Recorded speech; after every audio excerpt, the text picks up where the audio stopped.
Hello friends, welcome to our news channel crypto talk point. दोस्तों, पहले आते हैं अपनी फर्स्ट न्यूज पर। फर्स्ट न्यूज आ रही है हमारी यूएस से। दोस्तों, यूएस में कांग्रेस और स्काउट मेंबर्स के ट्रेडिंग स्टॉक को अब बैन किया जा सकता है। जी हाँ, बैन इन द सेंस पूरा बैन नहीं, क्योंकि उसमें उनको ट्रांसपेरेंसी चाहिए, इसलिए उसको कुछ टाइम के लिए सस्पेंड किया गया है। जो यूएस लेजिस्लेटिव असेंबली है, उसके जो कांग्रेस मेंबर्स है, वे सारे क्रिप्टो में कुछ ना कोई ट्रेड करते ही रहते हैं।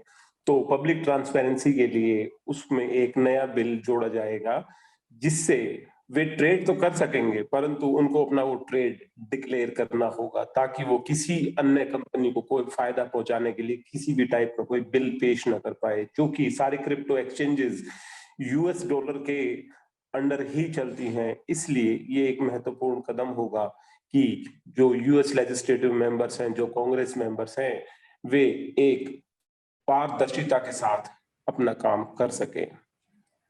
आइए आते हैं अपनी अगली न्यूज पर। दोस्तों, अगली न्यूज भी हमारी यूएस से है। जी हाँ, कैलिफोर्निया के जो गवर्नर है न्यूसम, उन्होंने क्रिप्टो लाइसेंसिंग और रेगुलेटरी फ्रेमवर्क के बिल के ऊपर साइन करने से मना कर दिया। उन्होंने अपना वीटो की पावर का इस्तेमाल करते हुए ये कदम उठाया है।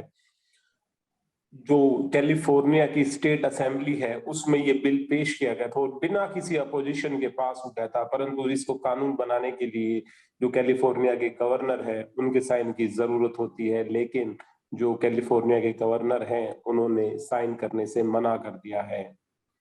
उन्होंने कहा है कि ये बिल फ्लेक्सिबल अप्रोच नहीं अपनाता है और इसके अंदर आप कोई भी ऐसा कदम आपने नहीं दिखाया है कि ये एक मैच्योर है, बल्कि उन्होंने एक इसको प्री मैच्योर कदम देते हुए इस पे साइन करने से मना कर दिया है। इसका क्या इफेक्ट होगा, ये तो कुछ दिन के बाद ही पता चलेगा, किंतु मुझे लग रहा है कि जो स्टेट लेजिस्लेटिव के मेंबर्स हैं, वे फिर से कोशिश करेंगे कि ये बिल पास हो जाए। आइए चलते हैं अपनी अगली न्यूज पर। फ्रेंड्स, अगली न्यूज है हमारी लूना से। जी हाँ, लूना के जो इन्वेस्टर्स हैं, उसके लिए बाइनेंस ने एक अच्छा कदम उठाते हुए एक सजेशन दिया है कि जो लूना की ट्रांजेक्शन्स हैं, उन पे 1.2% ट्रांजेक्शन टैक्स या ट्रांजेक्शन फीस बाइनेंस ले सकता है।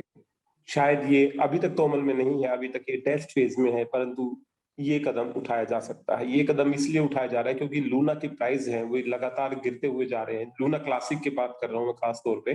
लूना क्लासिक के प्राइसेस लगातार गिरते जा रहे हैं और उन प्राइसेस को कंट्रोल में करने के लिए जो भी उसके ऊपर 1.2% का ट्रांजेक्शन टैक्स लगाया जाएगा, उसको वे बर्न किया जाएगा, ताकि जो लूना के प्राइस हैं वे ऊपर की तरफ बढ़े और इसमें एक स्टेबिलिटी आए। क्योंकि ये हाल ही के दिनों में देखा गया है सबसे अनस्टेबल कॉइन लूना क्लासिक है।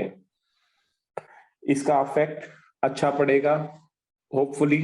होपफुली इसमें जो लूना के जो एक्स्ट्रा कॉइन्स है उनको बर्न किया जाएगा और इसके प्राइस में बढ़ोतरी देखी जा सकती है, अगर ये कदम उठाया गया तो।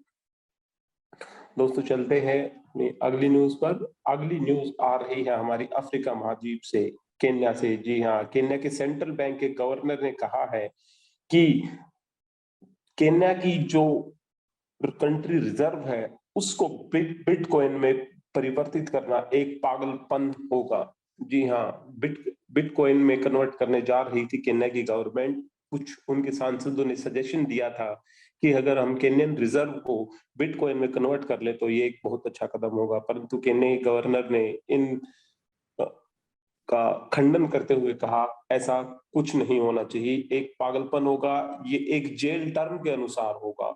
उन्होंने कहा कि जैसे जेल में जाते हैं और आप कुछ नहीं कर पाते, इसीलिए अगर आप अपनी करेंसी को उसमें बिटकॉइन में कन्वर्ट करोगे तो ये वैसा ही होगा, क्योंकि बिटकॉइन एक अस्थिर कॉइन है, एक अस्थिर करेंसी है। जब तक इसमें स्थिरता नहीं आ जाती, तब तक ऐसा करना एक पागलपन होगा। चूंकि 125 मिलियन डॉलर के उनकी जो क्रिप्टो अपना रखा उन्होंने, उसकी कीमत करीब $125 मिलियन है। $125 मिलियन में भी उसमें फ्लक्चुएशन होती रहती है, जो कि एक अच्छी चीज नहीं है किसी भी कंट्री की इकोनॉमी के लिए, अगर वे अपने रिजर्व को क्रिप्टो में कन्वर्ट करते हैं तो, which is a good point for Kenya. Okay दोस्तों, चलते हैं अगली न्यूज पर। हमारी अगली न्यूज आ रही है डोज कॉइन से। जी हाँ, पिछले कुछ दिनों में डोज कॉइन की कीमतों में लगातार बढ़ोतरी हुई है और करीब एक महीने के हाई पर पहुंच गया है।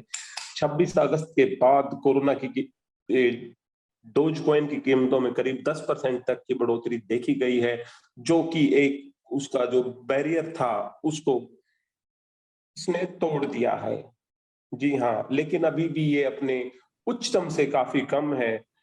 पहले ये फ्राइडे को करीब $0.059 के आसपास चल रहा था, लेकिन अब इसकी कीमतें बढ़कर $0.067 तक पहुंच गई हैं, जो कि एक 10% की बढ़ोतरी है, जो कि एक काफी अच्छे रूप में देखी जा सकती है। इसी तरह SOL की कीमतों में भी काफी बढ़त हुई है, जो कि करीब अब $35 के आसपास है, और आज की जो पीक है सितंबर 13 के पीक से काफी ऊपर तक आई है। इन्होंने इसका टारगेट रखा था करीब $36.5 का, जो कि उसके पास पहुंचने के करीब है। इसमें करीब 4% की बढ़ोतरी हुई है। ओके फ्रेंड्स, चलते हैं अगली न्यूज पर।